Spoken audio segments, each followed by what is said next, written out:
tema que, bueno, puede ser complejo y en el que hay que ser muy prudente.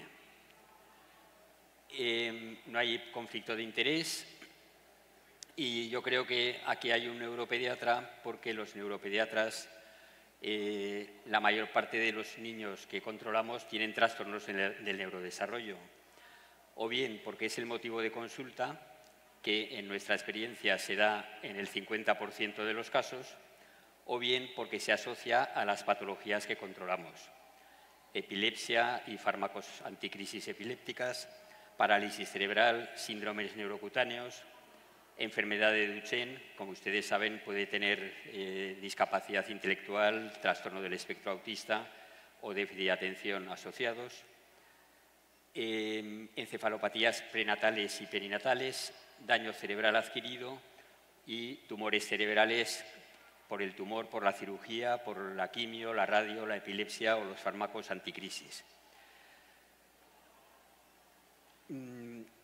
Como otro mensaje para llevar a casa, yo creo que los datos de alarma más importantes del neurodesarrollo durante los 2 primeros años de vida son los que ven aquí.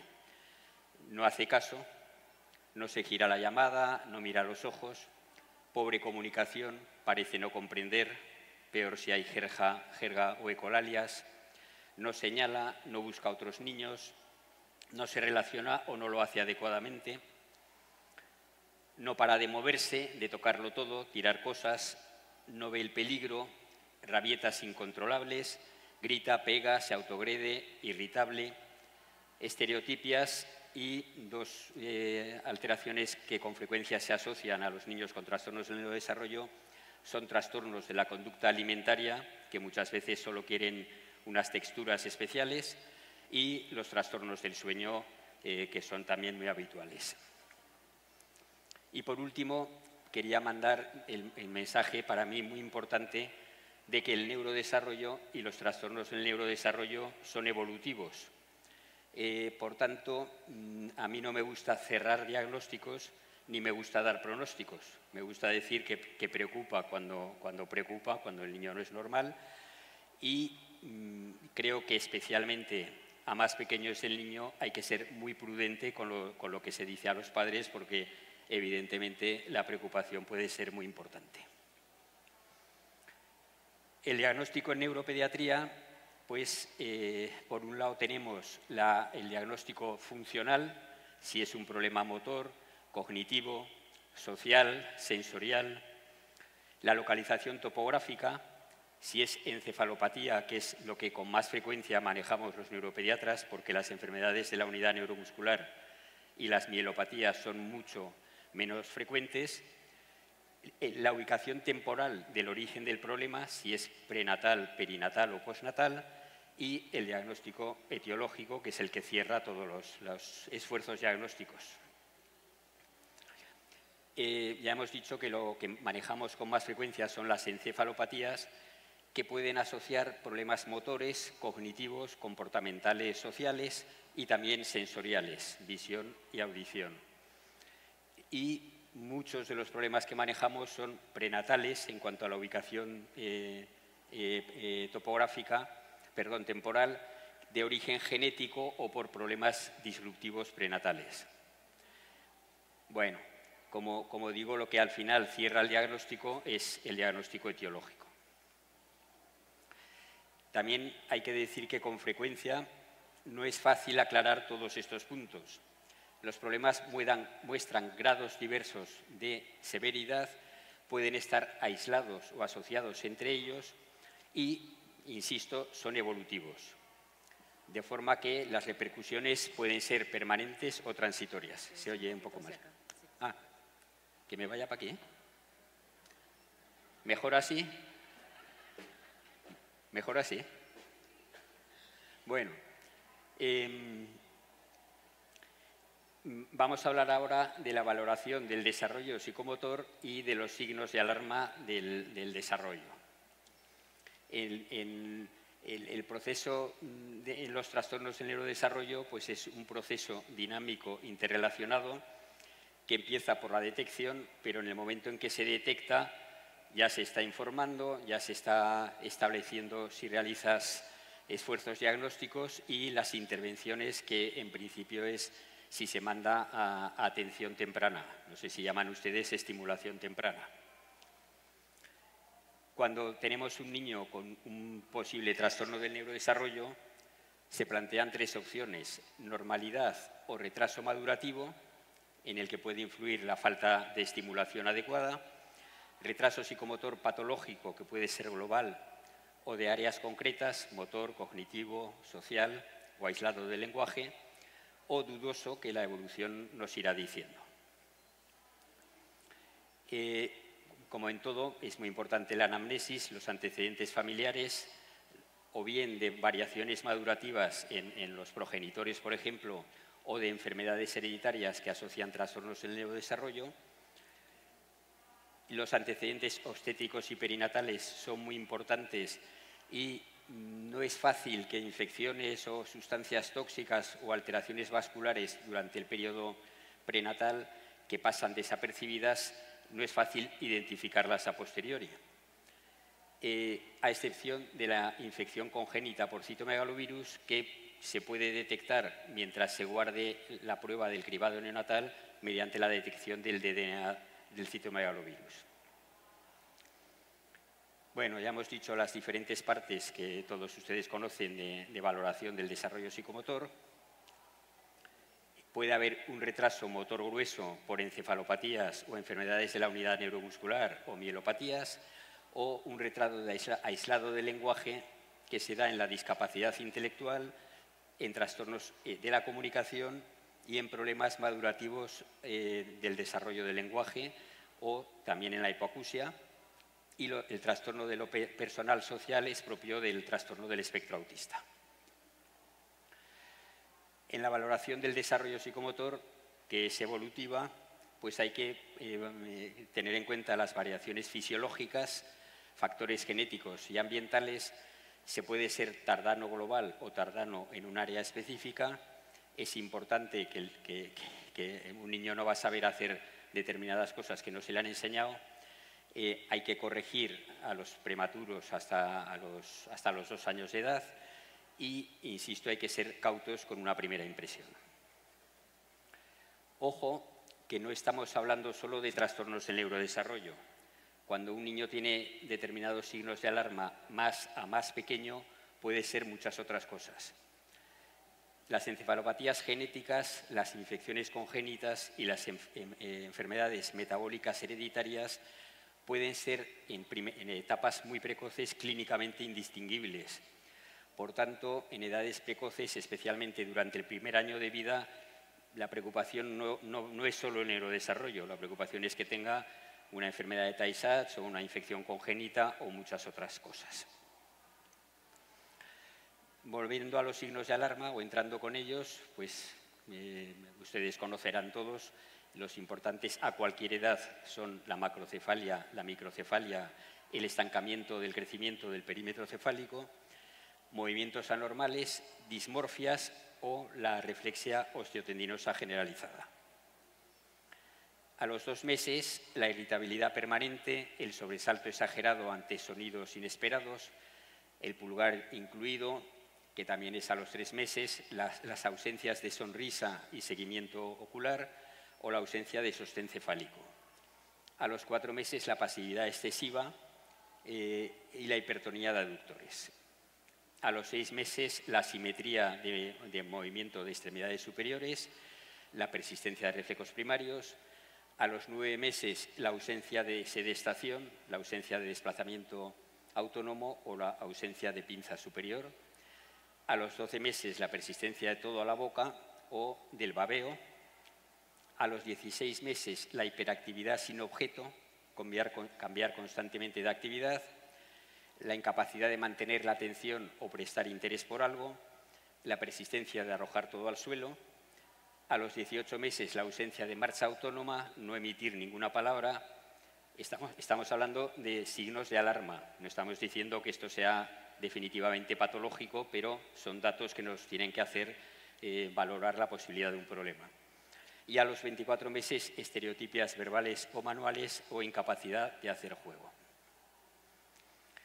Los indicadores de trastorno del espectro autista son la ausencia de contacto ocular, no girarse por su nombre o no señalar a los 12 meses, y entre los 24 y 36 meses no juego simbólico, no imitación, ausencia de comunicación no verbal y lenguaje ecolálico sin finalidad. En cuanto al examen físico, pues lo más importante del examen físico son, por un lado, el fenotipo morfológico.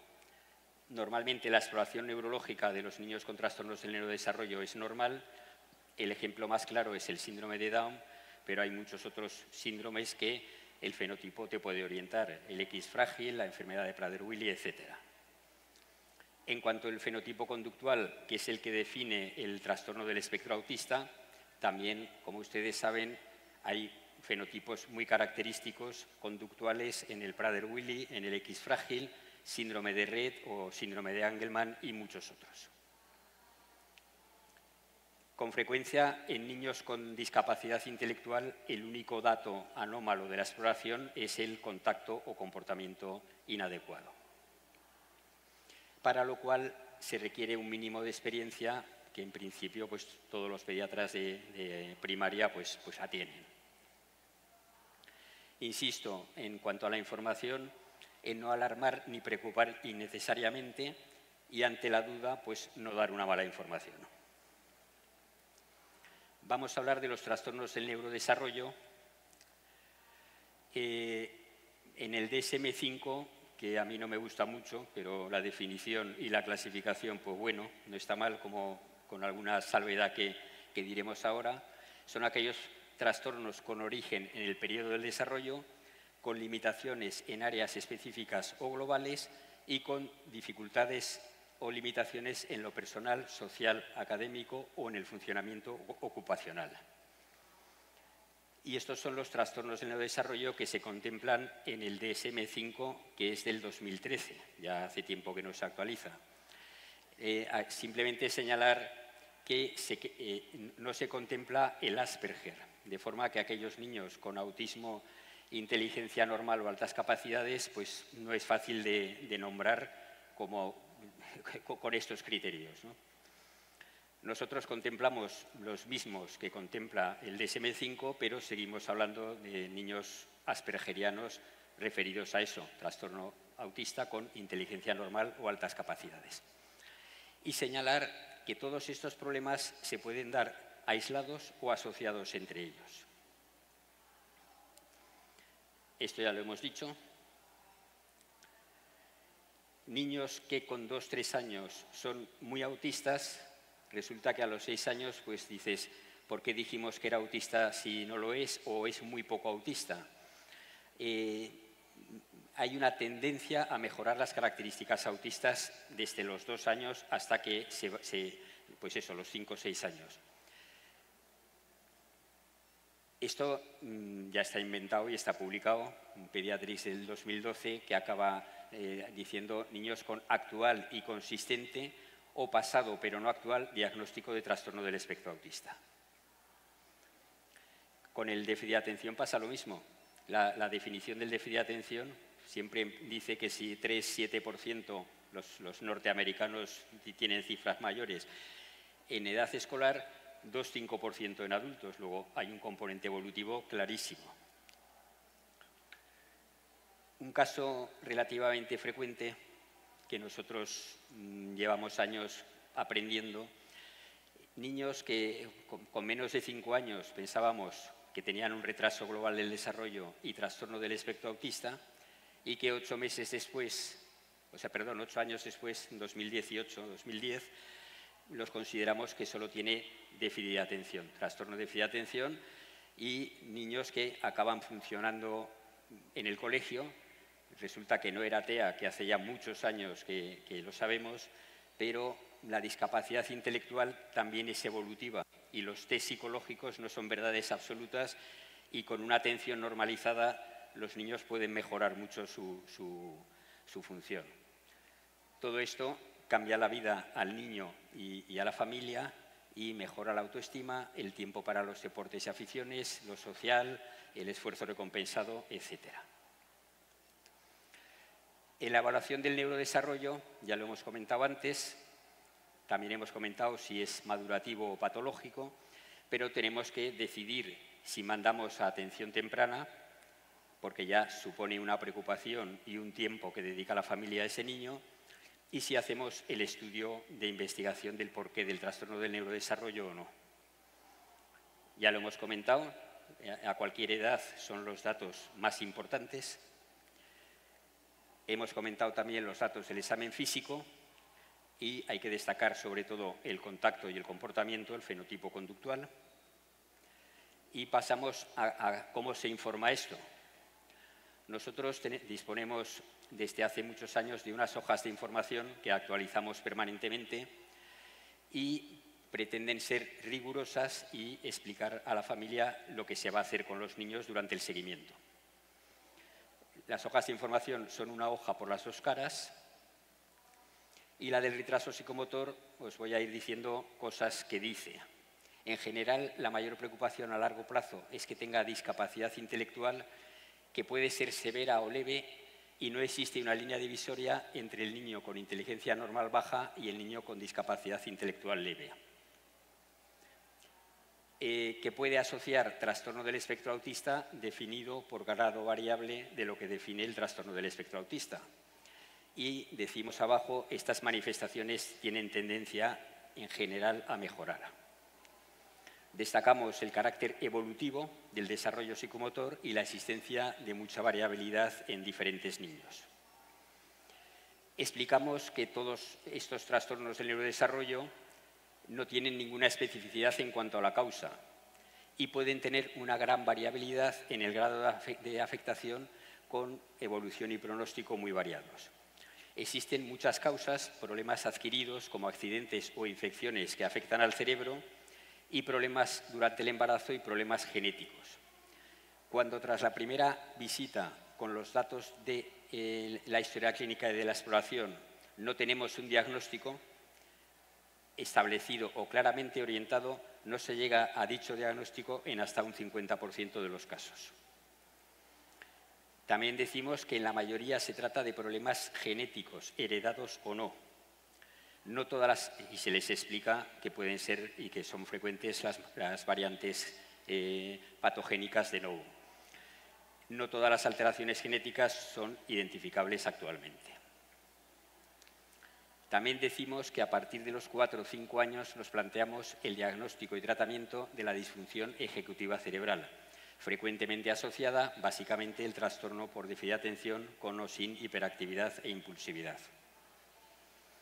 Que en general la mayor parte de las intervenciones y del seguimiento se realiza en los recursos de atención temprana y también de educación. Y pasamos al estudio.